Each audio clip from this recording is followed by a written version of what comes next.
Assalaamu calaykum akhyaarta. Maanta waxaan la wadaagayaa guusha nolosha. Marar badan ayaad waxaad maqashay guusha nolosha waa sidaas, waa sidaa. Laakiin maanta waxaan ku siinayaa fariin yar oo adiga aad ku anfici doonta oo guusha nolosha dhabta ah ee lagu sheegayo waxa ay tahay. Marar badan ayaad waxaad arkaysaa dad badan oo dhiirigeliyaal ah, dad badan oo ku dhahaya guusha nolosha waa sidaas, waa sidaa, waa sidaa. Laakiin anu maanta waxaan farta kaa saarayaa ama arrinta kuu sheegayaa guusha noloshu waxa ay tahay. Qofka hadduu rabo in nolosha inuu guuleysto, inuu nolosha inuu wax qabsado noloshiisa hadduu rabo, qofka maxaa looga baahan yahay. Haddaba waxaan kuu sheegayaa guusha nolosha ee dhabta ah ee qofku sida uu samayn karo. Lambarka koowaad guusha noloshu waa dadaal. Qofka bini'aadanka waxaa laga rabaa inuu dadaalo oo noloshiisa mar walba uu chance leeyahay ama mar walba oo uu wax qabanayo, waxbarasho, shaqo, wax walba ay tahay, waxa la rabaa inuu qofku dadaalo. Kaliya maaha qofku inuu horumar ku gaari karo waxbarasho, sidoo kale waxaa laga yaabaa shaqadu waxay rabtaa dadaal lafteeda.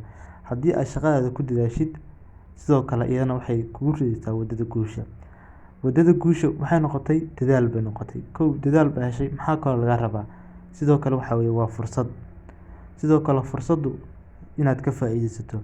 Labadaas waxaa la yiraahdaa oo badanaa dadku ay yiraahdaan guusha noloshu waa dadaal lagu daray fursad. Mar walba oo aad dadaashid waxaa ku soo maraysa fursad. Fursadaas waxaa la rabaa inaad ka faa'iideysatid.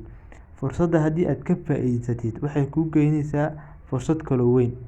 Waa hubaal, waana wax xaqiiqo ah oo dhab ah. Dunida oo dhan bay ka dhacdaa. Qofka bini'aadanka noloshiisa marka ugu horreysa uu dadaalo ama wax soo barto, fursad yar buu helaa. Fursad weyn dadku boqolkiiba 99 ma helaan. Fursad yar bay helaysaa. Fursadda yarta ah haddii aad ku dadaashid, fursad weyn bay ku geynaysaa, wado weyn bay kugu ridaysaa. Laakiin dhibtu xagee ka dhacaysaa? Dhibtu waxay ka dhacaysaa dadkii waa fursaddiiba way dhayalsanayaan. Fursaddii waxay leeyihiin waxaan fursad ma aha, waxaan iima qalanto way leeyihiin.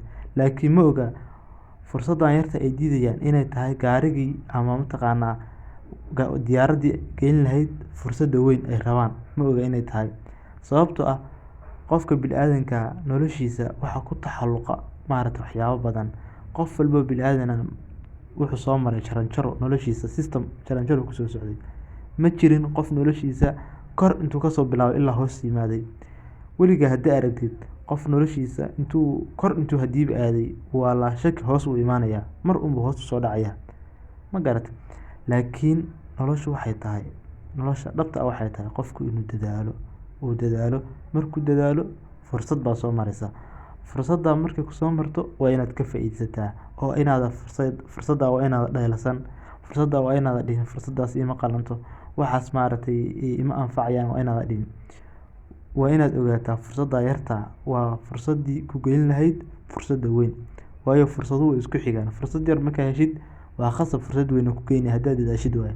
Laakiin haddaad fursadda yarta aad ku dadaalin, weligaa xagga dhaafi maysid. Fursadda yarta unbaad la tiicaysaa, hadba dhinac ula aadaysaa. Laga yaabo xitaa iyada yarta inaad weydid laga yaabee. Marka mar walba ku dadaal inaad fursaddaada inaad ka faa'iideysato. Waayo fursaddaadu waa wadadii ku geyn lahayd guushaada iyo hamigaaga meesha aad doonaysid. Waayo nolosha bini'aadanka horumarka gaaray oo dhan haddii aad dib u raacdo, kurti waxay kasoo bilaabeen fursad yar bay kasoo bilaabeen. Fursadda yarta baa fursad weyn ku riday. Waad ku mahadsantahay daawashada muuqaalkan. Waxaan filayaa inaad wax badan ka faa'iiday muuqaalkan. Fadlan si aan muuqaalo noocan oo kale ah kugu soo gudbino, subscribe noo saar. Mahadsanid.